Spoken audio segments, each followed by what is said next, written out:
আলহামদুলিল্লাহ, আমি সকলে বলি আলহামদুলিল্লাহ। আলহামদুলিল্লাহ।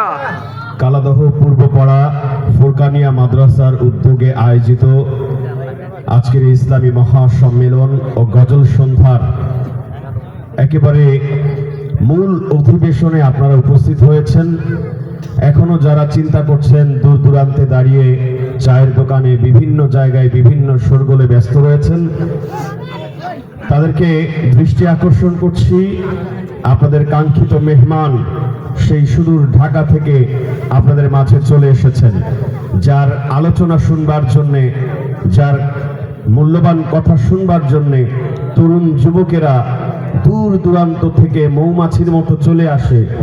আমাদের সে আজকের এই সম্মেলনের যিনি প্রধান আলোচক, তিনি আমাদের মাঝে এসে পৌঁছে গেছেন।